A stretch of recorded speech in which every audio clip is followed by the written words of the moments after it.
السلام عليكم بنات، مرحبا بكم في فيديو جديد ديالي. في الفيديو ديال اليوم غيكون مختلف على الفيديوهات اللي سبقوا. الفيديو ديال اليوم ان شاء الله غنهتموا بصحيحتنا وصحيحه وليداتنا، بما ان البرد على الابواب، وراكم عارفين يعني من وقيته د البرد راه كتكثر فيه النزلات د البرد، كيكثر الكحبه كتجي. راكم عارفه الحاله ديال يعني اللي كتكون بالخصوص الوليدات مساكن كينوضوا في الصباح بكري كيمشيو للمدرسه، فكيخرجوا مع داك الوقيته ديال البرد وما كتكون عندهم مناعتهم صغيرة.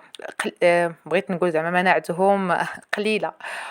وحتى الكبار، علاش لا، على حتى الكبار، يعني هاد الوصفة هادي اللي غندير لكم اليوم صالحة للكبار وللصغار، والصغار ابتداء من عام، جميع الأعمار وجميع الناس. هي وقاية وفي نفس الوقت علاج الكحبة، الترويحة، المهم لأي حاجة مهمة بالخصوص الكحبة، راه كتنفع بزاف بزاف بزاف. في الوصفة ديالنا غنحتاجو أول حاجة، هنا راه كنقدم، أنا راه كنهضر ولكن الصوت كان شوية فيه صداع، فداكشي باش حيدتو. أول حاجة غنحتاجو لديك الشريحة، شريحة والثومة الحمراء. أنا اختاريت الثومة الحمراء لأنها كتكون مجهدة، والزنجبيل الأخضر وزيت العود. صافي هادو هما المكونات، تيكون يعني شي حاجة بسيطة في متناول الجميع، ويقدر أي واحد يقدر أي واحد عليها كيف ما كان الحال، يعني أفضل من الدوايات ومن من الأفضل. يعني أول حاجة أضرارهم الجانبية، وتاني حاجة يعني راكم عارفين يعني راه لا من ناحية ديال الجيب ولا من ناحية كاع، أكتر حاجة هي الأضرار الجانبية، ماشي شي حاجة مزيانة كل خطرة نعطيو لوليداتنا الدوايات، بالخصوص الوليدات الصغار. دابا هادو هما المكونات.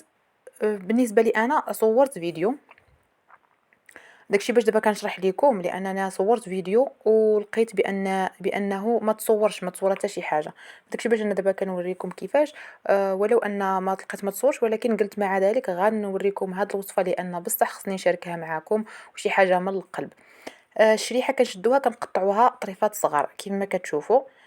جميع المكونات كنقطعوهم طريفات صغار، الشريحه طريفات صغار، الثومه كذلك حتى هي طريفات صغار، والزنجبيل حتى هو غنقيوه وغنقطعوه طريفات صغار.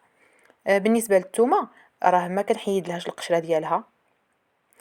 آه كما كتشوفوا انا ها هي القرعه اللي صيبت، انا صيبتها.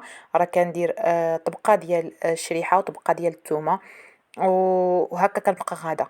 انا عندي شنو ناقص هنا، ناقص عندي الزنجبيل، نسيت ما درتوش، فراه غنديرو قدامكم.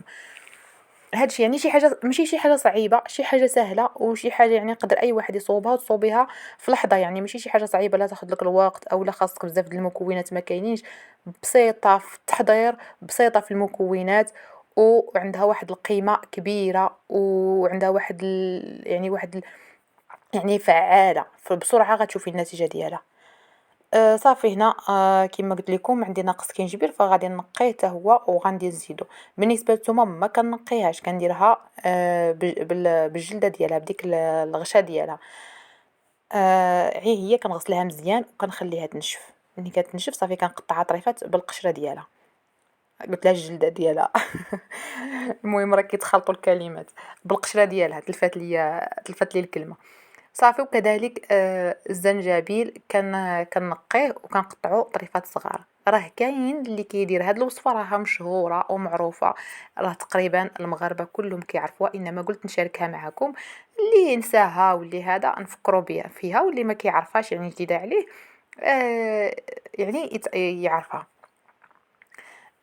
بالنسبة راه كاين كيما قلت لكم، راه كاينة طريقة أخرى حتى هي زوينة.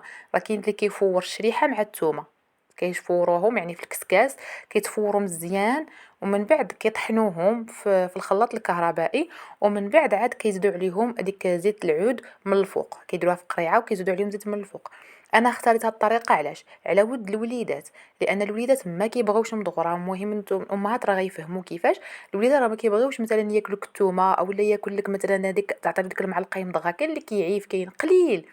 فداك الشيء علاش ملي كنديروا هاد الطريقه هذه، هذيك المكونات كيطلقوا في زيت العود، فنقدروا نعطيهم فقط ديك المعلقه ديال الزويته كافيه. راه دايره بحال السيرو يعني كافيه، وانتم غتلاحظوا الفرق. راه تشوفي الوليد ديالك كيكحب، اولا انت براسك كتكحبي، غادي تشدي معلقه ديال الزيت تقدري تشربيها غير بوحدها في البلاصه كتهمد عليك ديك الكحبه.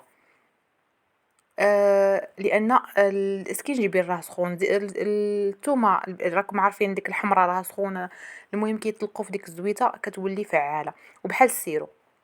فداك الشي باش أنا اختاريت هاد الوصفة هادي. صافي هنا قطعت ديك السكينجبير ديالي حتى هو مربعات صغار،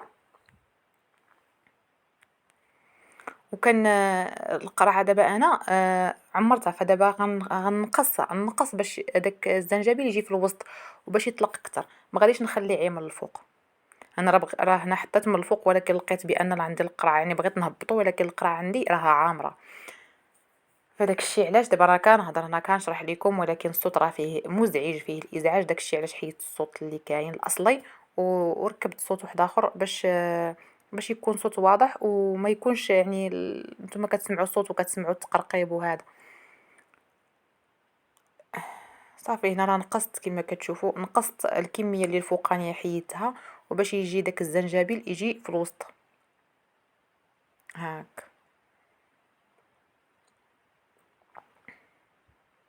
صافي كيجي الزنجبيل بحال هكا، درت ديك الكمية كنضغط عليه واحد شوية ومن بعد كنزيد الكمية ديالي من الفوق. نتوما بالنسبة اللي غندير أول مرة غندير طبقة هكا طبقة هكا، تجي طبقة ديال الثومة، طبقة ديال الزنجبيل، طبقة ديال الشريحة، وأنا غادة وفي الآخر كنختموها بزيت العود حتى تدوز عليها من الفوق.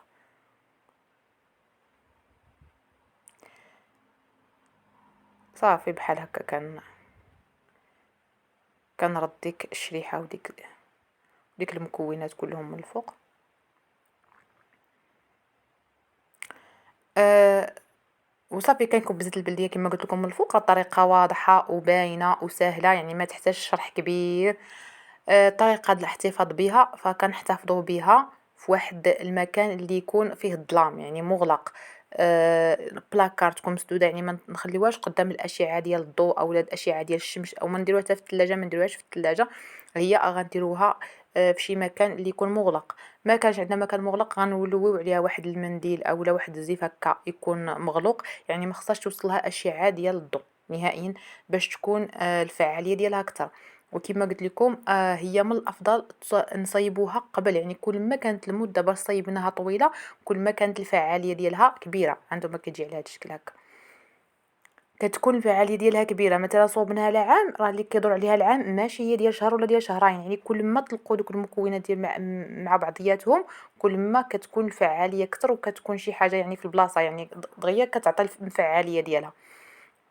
فكما قلت لكم مثلا حنا بغينا نصوبوها مثلا في البدايه ديال في الاخر ديال الصيف، ملي كيخرج الصيف تما نصوبوها ونحتفظوا بها. المهم فوق ما صوبناها نحاولوا ما امكن نقدروا اننا نستعملوها من 15 اليوم. دابا مثلا صوبناها نقدروا نستعملوها من 15 اليوم، ولكن كل ما طالت كل ما يكون افضل. طولت عليكم في الشرح وطولت عليكم في الفلسفه. نتمنى ان هذا الفيديو هذا يكون خفيف ظريف على قلوبكم، ما نكونش طولت عليكم، ما نكونش يعني ثقيله. انا حاولت ما امكن في الشرح ديالي نوصل لكم لانها راه وصفه يعني من القلب وشي حاجه مجربه. واحد الملاحظه، راه تقدر هاد الوصفه هذه يديروها يعني اصحاب يعني اللي عندهم الله يشافي الجميع يا ربي، اللي عندهم الربو عندهم الضيقه، فيقدروا يستعملوا هاد الوصفه. راه كتعاونهم بزاف على الكحبه وكتعاونهم، يعني راه يعني ملي كيكونوا تيجي واحد الفترات كتزير عليهم داك المرض الله يشافي الجميع يا ربي، يقدروا يستعملوها فراه غيلقاو نتيجه وغتخفف الحال ديالهم. الله يشافي الجميع يا رب العالمين، ويشفي مرضانا ومرضى المسلمين. نتمنى ان هذا الفيديو يكون نال الاعجاب ديالكم والوصفه اليوم تكونوا استفدتوا منها يا ربي. وبغيت نشكركم في نفس الوقت على التشجيعات ديالكم وعلى الكومونتيرات الزوينين اللي كتخليو ليا. وبغيت نقول حتى البنات اللي مازال ما اشتركوش يشتركوا في القناة ويفعلوا زر الجرس حتى يوصلكم كل جديد، ويخلي واحد لايك وواحد تعليق. وشكرا على متابعتكم الفيديو، وإلى اللقاء فيديو قادم إن شاء الله.